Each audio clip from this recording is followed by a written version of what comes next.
નમસ્કાર ખેડૂત મિત્રો, હું ચિરાગ ઠુમર સુમિટોમો કેમિકલ વતી આપ સૌનું હાર્દિક સ્વાગત કરું છું। આજે આપણે ઊભા છીએ હળવદ પાસે પાંડા તીરથ ગામમાં કે જ્યાં આપણે એક પ્રગતિશીલ ખેડૂત મિત્રને ત્યાં સ્વાધીન અને વિદ્યુતનો ડેમો આપેલો હતો।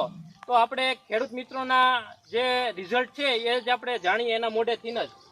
તો નમસ્કાર ખેડૂત મિત્રો। નમસ્કાર। તમારું નામ શું પેલા? મયુરભાઈ। તમારા મોબાઈલ નંબર? 9721575933। તો આપણે આ જે ડેમો આપેલો હતો એ કેટલા દિવસ પહેલા આપેલો છે? અઠવાડિયા। તો જે ખેડૂત મિત્રો આ જે ડેમો આપણે છે આપેલો છે 11 દિવસ પહેલા આપણે આપેલો છે। તો આ જે ડેમો આપ્યો એનાથી તમને શું શું ફેરફાર દેખાય? ઘણો બધો ફેરફાર દેખાણો। કઈ રીતે?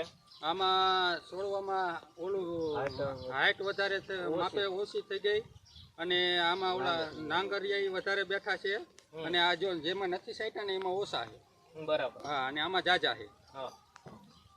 તો ખેડૂત મિત્રો આજે આપણે જે સ્વાધીન અને જે વિદ્યુતની જે આપણે વાત કરીએ છીએ, તો વિદ્યુત જે આપણી દવા છે એ આપણે જે ટૂંકી ગાંઠે ફૂટ કરવાની એક વસ્તુ છે કે એમાં કેવું છે કે આપણે ઘણીવાર ખેડૂત મિત્રો હાઈટ થઈ જાય પછી આપણે આ દવાનો છંટકાવ કરતા હોય તો ટૂંકી ગાંઠે બધા ખેડૂત મિત્રોને ખબર છે કે જ્યાં ફૂટ થાય ત્યાં ફૂલ આવે ત્યાં ફ્લાવર બેસે, અને ફ્લાવર બેસે ત્યાં આપણે સુયા બેસે।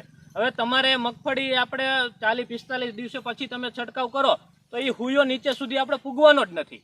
તો આ જે આપણે છંટકાવ કરેલો છે તો આ તમે જોઈ શકો છો, આ જે મગફળીમાં આપણે 11 દિવસ પહેલા છંટકાવ થયેલો છે એ તમે મગફળી તમે જોઈ શકો છો, અને આ જે નથી છંટકાવ થયેલો એમાં તમે દોડવાની સંખ્યાથી લઈને જે સુયા છે એ બધું તમે જોઈ શકો છો, અને જે તમે આમાં જે દોડવાની ક્વોલિટી છે એમાં પણ તમે જોઈ શકો છો। બીજી વસ્તુ જે આપણે સ્વાધીન છે તો એ વસ્તુ છે આપણે એક પ્રકારનું ફૂગનાશક છે। તો એ આપણે જે કંઈ શરૂઆતમાં જે કંઈ ફૂગજન્ય રોગ અને જે કંઈ ઘેરું ટીકાના પ્રશ્નો હોય એમાં આપણે રાહત આપે છે। તો સ્વાધીન છે એનું માપ આપણે 50 ગ્રામ પર પંપ, અને વિદ્યુત જે છે એનું 4 થી 5 ml પર પંપે તમે વપરાશ તમે કરી શકો। તો ખેડૂત મિત્રો આ જે આપણે સ્વાધીન વિદ્યુત છે અને બીજાને ભલામણ કરશો તમે? હા, કરાય એવી છે ને? હા, કરાય। તો વાંધો નહીં, ખૂબ ખૂબ ધન્યવાદ।